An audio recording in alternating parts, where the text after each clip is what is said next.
예레미야 애가를 우리가 읽기 시작하면 1장 1절부터 슬프다 하고 탄식으로 시작이 됩니다. 2장을 넘어가면 2장에도 슬프다 하고 탄식으로 또 시작이 됩니다. 4장을 읽어보면 4장에도 슬프다 하고 그렇게 시작이 됩니다.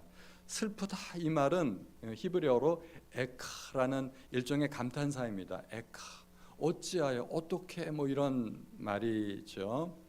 그래서 히브리어 성경의 제목은 에카입니다. 에카. 우리 말로는 성경의 제목이 에가. 비슷하죠. 비슷합니다. 바벨론에 의한 예루살렘의 멸망을 지켜보면서 선지자가 탄식하면서 지은 슬픈 노래입니다. 비창가, 탄식가 그런 것입니다.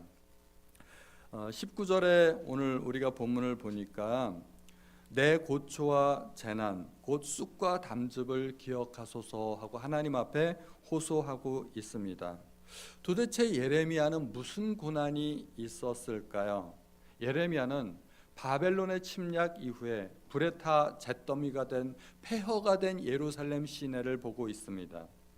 길거리에는 시체들이 썩어가고 있었고 수많은 백성들이 포로로 끌려가는 것을 보았습니다. 길거리에는 부모 잃은 아이들이 또 울고 있는 그 모습을 보고 있는 것입니다. 사랑하는 조국과 민족의 멸망을 두 눈으로 지켜보면서 그 고통이 선지자의 고통이 된 것입니다. 얼마나 아파했을까요? 2장 11절에 내 눈이 눈물에 상하며 내 창자가 끊어지며 내 간이 땅에 쏟아졌으니 이는 내 딸 내 백성이 패망하여 어린 자녀와 젖 먹는 아이들이 성읍 길거리에 기절함이로다 말씀하고 있습니다. 방송실에서 자막을 좀 띄워주시면 좋겠어요. 이러한 슬픔이 선지자의 슬픔이라는 것입니다. 선지자는 황폐한 예루살렘을 바라보는 것도 고통이지만 사실은 그 고통은 원래 이스라엘 민족이 직접 겪었던 고통입니다. 그런데 그 고통을 자기의 고통으로 이해하고 있는 것입니다. 마치 내가 죄를 지어서 내가 하나님 앞에 벌을 받는 느낌으로 그렇게 내 죄를 고백하는 것처럼 이야기하고 있습니다. 3장 4절에서 6절에 보면 나의 살과 가죽을 쇠하게 하시며 나의 뼈들을 꺾으셨고 고통과 수고를 쌓아 나를 애우셨으며 나를 어둠 속에 살게 하시기를 죽은 지 오랜 자 같게 하셨도다. 여기에 반복해서 나오는 단어가 나라는 단어입니다. 오늘 본문 그 앞에 1절에서 18절까지 보면 18절 가운데 무려 나라는 단어가 26번이나 나옵니다. 매번 반복해서 나오는 단어가 나. 하나님께서 나를 괴롭게 하셨고 나의 모든 죄악 때문이라는 것입니다. 예레미야는 민족의 고통을 남의 일처럼 여기지 않고 내 고통으로 그렇게 여겼던 사람입니다. 민족의 고통이 왜 나의 고통이 될 수 있을까요? 민족에 대한 사랑 때문입니다.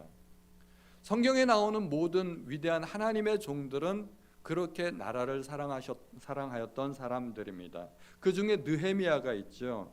느헤미야는 이미 포로로 끌려가서 바벨론에서 태어난 포로 2세입니다. 그는 느헤미야는 왕궁에서 술 맡은 관원이라는 꽤 높은 관직을 맡고 있었고 나름대로 상당히 성공한 사람입니다. 얼마든지 그 직업에 만족하고 편안하게 살 수 있는데 그러나 바벨론에서만 자랐기 때문에 조국의 상황을 전혀 모르는 상황입니다. 그런데 어느 날 예루살렘에서 온 형제 하나니에게서 남아있는 백성들의 형편을 듣게 됩니다. 그들은 큰 환난을 당하고 능욕을 받으며 예루살렘 성은 허물어지고 성문들은 불탔다는 소식을 듭니다. 그 소식을 듣고 느헤미야는 그 자리에 주저앉아서 슬퍼 통곡을 하면서 웁니다. 그리고 그때부터 수일간을 금식하면서 하나님 앞에 기도합니다. 그런데 그 기도가 놀랍게도 자기의 죄를 고백하는 회개 기도였습니다. 느헤미야 1장에 보면 주는 귀를 기울이시며 눈을 여시사 종의 기도를 들으시옵소서. 나와 내 아버지의 집이 범죄하여 주를 향하여 크게 악을 행하여 주께서 주의 종 모세에게 명령하신 계명과 율례와 규례를 지키지 아니하였나이다. 이스라엘 민족의 죄를 마치 자기의 죄처럼 포로로 끌려올 때는 자기는 태어나지도 않았었는데 자기 아버지의 죄처럼 그렇게 회개하는 것입니다. 조국과 민족을 사랑하니까 민족의 죄가 자기의 죄가 되고 민족의 고통이 자기의 고통이 되었던 것입니다. 우리 선조들도 그렇게 나라를 사랑하던 사람들이었습니다. 어떤 사람은 3.1절 만세운동에 기독교인이 많이 참여했다는 말을 듣고 자기도 기독교인이 되기로 결심했다고 합니다. 참 기독교인은 민족과 나라를 사랑하는 사람일 것입니다. 어느 통계에 의하면 1919년 말까지 3.1운동의 주동자라는 혐의로 투옥된 사람이 1만 9천여 명 정도 되는데 그 중에 3,300여 명이 기독교인이었다고 합니다. 약 한 18% 정도입니다. 더 놀라운 것은 여성들만 따로 조사해 보니까 여성 수감자가 471명인데 그 중에 기독교인이 308명으로 65%에 달했다고 합니다. 3.1운동 당시 우리나라 기독교 인구는 얼마나 되었을까요? 그때 전체 인구는 한 2천만 명 정도로 추산이 되는데 기독교인은 개신교와 카톨릭을 모두 합해서 20만 내지 30만 정도로 추산되었다고 합니다. 비율로 따지면 1% 내지 1.5%, 채 2%가 안 되는 정도의 소수의 사람이었습니다. 그런데 1, 2%의 그 작은 사람들이 국가와 사회에 미치는 영향력은 대단했던 것입니다. 3.1운동 당시 낭독되었던 기미 독립선언문을 작성한 33명이 있지 않습니까? 그 가운데 16명이 기독교인이었습니다. 그러므로 3.1운동은 거의 교회와 기독교 지도자들에 의하여 주도된 운동이라고 할 수 있는 것입니다. 그래서 일제강점기 때 교회가 그렇게 일제에 의해서 박해를 받게 된 것입니다. 독립운동이 교회 주도에 의해서 일어났기 때문입니다. 교회 또 중요한 지도자 중 한 사람이 남강 이승훈 선생이 있습니다. 독립운동가였죠. 기독교 학교인 오산학교를 세웠습니다. 이승훈 선생이 국가를 위해서 왜 기독교 학교를 세웠을까요? 그의 뜻이 지금 안동교회 홈페이지에 이렇게 기록되어 있다고 합니다. 기독교가 아니면 나라를 구할 수가 없다. 그리고 학교를 세워야만 백성들을 빨리 깨우칠 수 있다. 부산에서 신의주까지 서울에서 회령까지 철로가 난다 하니 정거장이 서는 읍촌마다 교회와 학교를 세워야 한다. 이분의 뜻은 교회와 학교가 세워져야 나라가 산다는 것입니다. 이분은 그렇게 백성들을 기독교적으로 가르침으로써 지도자들을 육성하려고 했고 그것이 이분의 독립운동 방법이었던 것입니다. 안타까운 것은 오늘날 젊은이들이 예전에 비해서 나라를 사랑하는 마음이 훨씬 떨어지는 것 같다는 것입니다. 어떤 젊은이가 이야기하는 것을 들었습니다. 대한민국이 나에게 해준 것이 뭐 있다고 그런 말을 들었습니다. 또 심지어 대한민국을 비하해서 헬조선이라는 그런 표현을 사용하는 것도 들었습니다. 물론 우리나라에 어려움이 있죠. 출산율, 자살률, 이혼율 이런 것들을 생각해 보면 문제가 있기는 하지만 그러나 다른 부분에서는 매우 우수한 성적을 보이고 있다는 것도 우리가 알아야 됩니다. 요즘 의대 정원 문제 때문에 어려움이 있지만 우리나라 의료 시스템은 세계 정상급 수준입니다. 결코 뒤지지 않습니다. 우리나라에서 치료를 받겠다고 후진국에서도 오고 선진국에서도 옵니다. 후진국에서 오는 이유는 우리나라의 발전된 의료 기술 때문에 오는 것이고 선진국에서 오는 이유는 의료 비용이 저렴하기 때문에 왕복 비행기 값을 빼고도 남는답니다. 그래서 의료 쇼핑하러 우리나라에 오는 겁니다.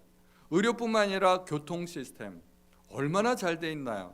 요즘은 버스가 몇 분 후에 오는지 정거장에 앉아 있으면 몇 분을 기다려야 되는지도 다 알게 돼요. 이거 과잉 친절 아닌가 싶은 생각도 들기도 합니다.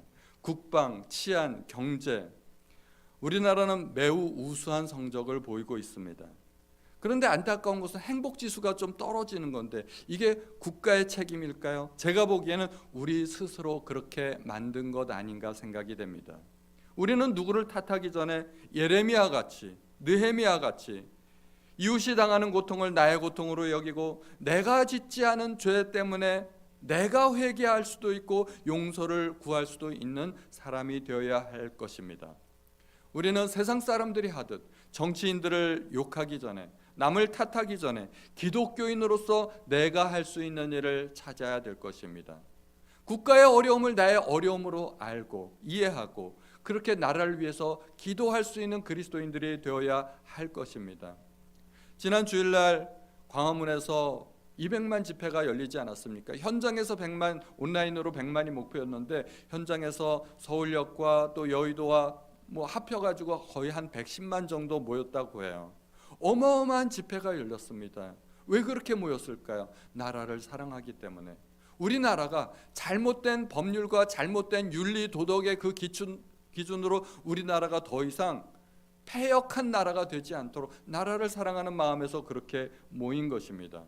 기독교인은 나라를 사랑하고 또 나라를 위해서 기도하며 책임질 수 있는 사람이어야 할 것입니다. 선지자는 자신의 고난을 고초, 재난, 쑥과 담즙이라는 표현으로 이야기하였습니다. 그런데 놀라운 것은 마음에 담아두었던 그 고난 때문에 낙심이 되었지만 오히려 그것이 소망이 되었다고 이야기합니다. 고난이 잉태하여 소망이라는 꿈을 낳았다는 것입니다. 진주조개는 몸속에 들어온 이물질을 분비물로 감싸고 자기의 연한 살로 비벼대어서 오랜 세월 끝에 진주를 만든다고 합니다. 우리 몸속에 이물질이 들어오면 어떨까요? 조그만 눈에 보이지도 않는 작은 가시 하나 박히면 그거 빼기 전까지는 정말 딴 데 신경 못 쓰죠. 반드시 빼내야 됩니다. 너무 아프고 너무 성가시고 너무 귀찮고. 걸어가다가 신발 안에 조그만 돌멩이 하나 들어오면 어떻습니까? 걸음을 제대로 못 걷습니다. 우리 몸 안에 들어온 것도 아닌데 걸음조차 못 걸어서 신발을 털어가지고 그 돌멩이를 빼내야 다시 걸을 수가 있습니다. 이물질을 배출하지 못하는 조개는 얼마나 괴로웠을까요? 조개는 그 이물질을 끌어안고 감싸고 결국은 진주를 만들어냅니다. 진주가 만들어지는 시간은 보통 2년에서 4년 정도 걸린다고 합니다. 진주 한 알이 탄생하기까지 조개는 2년 내지 4년 동안을 마치 사람으로 치면 투병 생활을 해온 것과 마찬가지가 되는 것입니다. 그 끝에 조개가 진주를 만들어내는 것이죠. 고난이 우리의 스승이 되고 연단이 되어서 소망으로 승화되는 것입니다.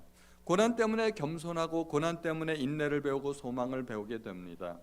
고난 없이 어떻게 우리가 인생을 배울 수 있겠습니까? 고난을 겪은 사람만이 신앙이 성숙하고 인격이 성숙하게 됩니다. 어제 다니엘 기도회에서도 고난의 긴 터널을 지날 때 하나님은 가장 가까이 계시고 우리를 안아주시고 그때야말로 하나님을 만날 수 있는 절호의 찬스라고 하지 않습니까? 고난당하는 사람에게는 이처럼 얄미운 말이 없어요. 그런데 그 말이 사실입니다. 우리가 고난당할 때 그때만큼 하나님이 우리를 지켜주시는 때가 없다는 것입니다. 선지자가 고초와 재난 속에서 소망을 발견한 것은 그가 낙관적인 성격을 가졌기 때문이 아닙니다. 그 근거가 하나님께 있기 때문입니다. 예레미야에게서 가장 유명한 말씀 22절과 23절의 말씀입니다. 우리 다 같이 한번 읽어보겠습니다. 시작. 여호와의 인자와 긍휼이 무궁하심으로 우리가 진멸되지 아니함이니이다. 이것이 아침마다 새로우니 주의 성실하심이 그도소이다. 아멘. 요거는 암송 구절이니까 한번 암송해 보셔도 좋겠습니다. 국가의 멸망과 선지자의 그 고통 속에서 의지할 수 있는 것이 유일하게 하나님밖에 없다는 것입니다. 하나님의 성실하심이라는 것입니다. 예루살렘은 왜 멸망했을까요? 하나님의 성실하심, 하나님의 신실하심, 하나님의 약속 때문입니다. 하나님이 뭐라고 약속하셨는가 하면 신명기 28장에 보면 사람이 하나님의 명령에 순종하면 내가 복을 주겠다. 그러나 명령에 불순종하면 반드시 징계를 받고 저주를 받을 것이다라고 하나님께서 약속하셨습니다. 그런데 안타깝게도 유다는 불순종을 선택한 것입니다. 하나님이 분명히 말씀하셨습니다. 불순종을 선택하면 저주가 있을 것이다. 그래서 하나님은 그 약속과 그 경계의 말씀을 이루기 위해서 유다에게 징계를 내리신 것입니다. 그러나 이제는 반대로 하나님의 신실하심 때문에 오히려 소망을 가질 수가 있습니다. 잘못된 것을 선택하지 않고 이제는 옳은 것을 선택하면 되기 때문입니다. 복받는 길을 선택하고 회개를 선택하면 하나님은 반드시 그에 합당한 열매를 주십니다. 우리는 하나님의 선하심을 믿어야 됩니다. 환경과 상관없이 내 환경이 지금 아무리 열악한 환경이라도 하나님은 선하시다는 것을 믿어야 됩니다. 그래서 3장 25절에 기다리는 자들에게나 구하는 영혼들에게 여호와는 선하시도다 말씀하고 있습니다. 하나님의 선하심을 믿는다면 우리는 인내하며 기다릴 수 있어야 됩니다. 인내는 오직 고난을 통해서만 만들어질 수 있습니다. 아무리 공부해도 인내가 얻어지지 않습니다. 신앙의 깊이는 인내의 깊이와 같다고 할 수 있을 것입니다. 주께서 멍에를 메우게 하셨을 때는 그 이유가 있을 것입니다. 잠잠해야 됩니다. 때로는 자기를 치는 자에게 뺨을 돌려대어 치욕으로 배불리라고 합니다. 고난의 분량이 채워져야 됩니다. 그런데 그 고난의 분량이 채워지면 하나님께서 반드시 돌이키시고 회복시켜 주신다는 것입니다. 주께서 이 땅에서 영원토록 버리시지 않으실 것에 대한 소망을 굳게 가지라는 것입니다. 이 땅에서는 그 어떤 것도 영원하지 않습니다. 고난 영원하지 않습니다. 영원한 고난은 오직 지옥밖에 없는 것입니다. 그래서 유명한 격언이 있지 않습니까? 이 또한 지나가리라. 영광도 지나가고 고난도 지나가고 다 지나간다는 것입니다. 그래서 바울은 고난이 넘치는 곳에 위로가 넘친다고도 이야기하였습니다. 우리에게 이 땅에 고난이 있기 때문에 미래의 소망을 바라볼 수 있는 것입니다. 지금 현재 배부르고 등 따신 사람이 무슨 미래의 소망을 가지겠습니까? 고난이 있기 때문에 하나님의 위로가 기대되고 하나님께 소망을 가지게 되는 것입니다. 무엇보다도 우리는 하나님의 본심을 기억해야 됩니다. 주께서 인생으로 고생하게 하시며 근심하게 하심은 본심이 아니시로다. 33절 말씀이죠. 이 말씀도 어제 다니엘 기도에서 나왔던 말씀입니다. 하나님은 가학을 즐기시는 그런 메조키스트가 아닙니다. 사람은 때로는 가학을 즐기는 경향이 있죠. 다른 사람 또 무언가 고통받는 것을 즐기는 그런 경향이 있습니다. 저도 어렸을 때를 회상해 보면 제가 약간 가학을 즐기는 그런 사람이었던 것 같아요. 어렸을 때 뭐 놀 게 별로 없잖아요. 그러니까 집안에 있는 가까이 있는 것들을 이렇게 갖고 같이 놀았죠. 파리 잡아서 놀고 그랬습니다. 파리 잡아서 물속에다 이렇게 담궈놓고 너는 몇 분을 버티는가 한번 보자. 그래서 그렇게 놀고 파리 날개 뜯어가지고 놓고 너는 이제부터 이제 기어다녀라 이렇게 하고 놀고 그랬습니다. 저희 집에는 가끔 바퀴벌레가 나타나서 우리 어머니가 바퀴벌레를 잡으실 때는 쓰리버럭에 탁 치는 거예요. 그러면 막 팍 하고 파편이 튀잖아요. 왜 어머니는 그렇게 지저분하게 바퀴를 잡으시는지 모르겠어요. 그래서 저는 나름대로 깨끗하게 바퀴를 잡는 방법을 개발했습니다. 테이프를 가지고 위에서 살짝 누르는 거예요. 그럼 등이 딱 달라붙잖아요. 그러면은 이제 그대로 들면 바퀴가 이렇게 거꾸로 매달려서 막 발버둥 치지 않습니까? 그걸 그대로 접는 거예요. 그럼 테이프 양쪽으로 그 한가운데 바퀴벌레가 딱 들어가 있는 거예요. 살아있는 박제가 되는 겁니다. 그냥 그렇게 버리면 되잖아요. 이제 그렇게 잡다 보니까 이것도 재미가 없어졌어요. 어떻게 하면 좀 더 스릴 있게 잡을 수 있을까? 그래서 초를 이용하기로 했어요. 바퀴벌레가 있는데 이렇게 초를 갖다 대고 그 위에다 촛농을 딱 떨어뜨리는 거예요. 그럼 바퀴벌레가 이게 웬 날벼락이냐 그래서 뜨거워 그러면서 막 도망가잖아요. 냅둬요. 도망가다가 이게 속도가 늦어져요. 왜냐하면 촛농이 굳으니까. 촛농이 딱 굳어가지고 촛농 속에서 얘가 살아있는 박제가 이렇게 또 딱 되는 거예요. 그럼 그 주워다가 쓰레기통에다 버리면 되니까. 파편도 안 튀고 얼마나 좋아요. 제가 생각해 보니까 어렸을 때 그렇게 놀았던 기억이 납니다. 사람은 요즘은 안 그렇습니다. 사람은 이렇게 가학을 즐기는 경향이 있는데 하나님은 인간의 고통을 즐기는 하나님이 아니시라는 것입니다. 오히려 인간의 고통을 짊어지신 하나님이십니다. 하나님이 왜 우리에게 고난을 주실까요? 고난을 통과하지 않으면 우리에게는 절대로 간증이란 것이 있을 수가 없기 때문입니다.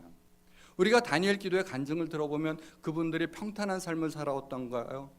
기가 막힌 간증들은 정말 극한 고난 속에서 만들어지는 것입니다.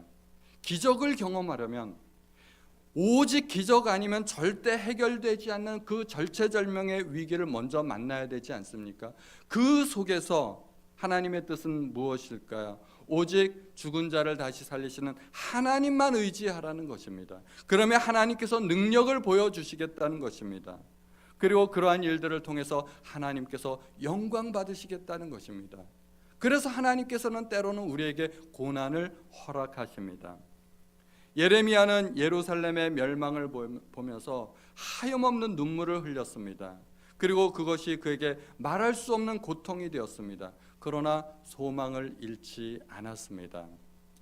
저희 큰아들 재영이가 미국에 이제 졸업하러 갔죠. 졸업하러 한 학과가 전체를 갔다가 다행히 친구의 그 조언으로 연장 비자를 얻어서 조금 더 머물 수 있게 됐습니다. 그래서 그곳에서 직장을 얻었어요. 근데 직장을 얻는 가운데 굉장히 어려움이 많았던 것 같습니다. 제가 일일이 다 듣지는 않았지만 뭐 여기저기서 통해서 들으니까 완전히 낯선 곳 아닙니까? 일단은 금방 구해지는 것이 아니기 때문에 숙소도 필요하고 여기저기 다녀야 되기 때문에 대중교통으로 다닐 수가 없으니까 차도 필요하고 그러니까 친구 집에서 머물기도 하고 친구 차 같이 타고 다니기도 하고 그랬던 것 같아요. 근데 집을 구하고 차를 구하는데 굉장히 어려움이 많았죠. 재정적인 어려움도 당연히 있었고 그래서 처음에 이제 겨우 이제 집을 하나 구했는데 정말 집을 구해 놓으니까 아무것도 없잖아요. 그러니까 자기 외투 깔고 거기서 자고 뭐 냄비 하나 없으니까 생라면 뜯어먹고 뭐 며칠간 버티고 뭐 그랬었던 모양이더라고요. 스트레스가 극심하니까 막 구토가 나오고 그랬다고 했답니다. 그래서 제가 전화를 하면서 재영아 좀 힘들겠지만 조금만 버텨보자. 지금 네가 이 고난을 잘 통과하면 나중에 네가 멋진 간증을 할 수 있을 거야. 제가 그렇게 얘기를 해줬어요. 너는 지금 이 고통을, 이 고난의 시기를 버틸 수 있는 능력이 있어. 네가 나이가 40이나 50쯤 돼서 이 상황이 닥치면 너는 그때는 못 버틸 거야. 지금은 네가 버틸 수 있어. 가족이 없을 때, 네가 부양가족이 없을 때 한번 인내심을 갖고 한번 버텨봐라. 하나님께서 너를 도와주실 거야. 제가 그렇게 얘기를 해주었습니다. 뭐 지금도 직장을 얻어서 잘 다니고는 있지만 지금도 어려움이 많이 있죠. 그런데 고난을 잘 버티고 있는 것 같습니다. 유다가 당한 고난은 사실은 죄의 대가를 치른 것뿐이었습니다. 그러나 결국은 하나님의 인자와 긍휼하심으로 회복될 것을 선지자는 믿었던 것입니다. 우리가 처한 상황이 비록 절망적으로 보이고 아무런 방법이 없어 보일지라도 우리는 기도를 멈추지 말아야 할 것입니다. 하나님을 의지하기를 포기하지 말아야 됩니다. 김은호 목사님 설교처럼 하나님으로 하여금 일하시게 만들어야 됩니다. 그 하나님은 정말 좋으신 분이시고 자비로우시고 은혜로우시고 긍휼이 풍성하신 하나님이십니다. 그 하나님을 만나시는 우리 모든 성도님들 되시기를 주님의 이름으로 축원드립니다.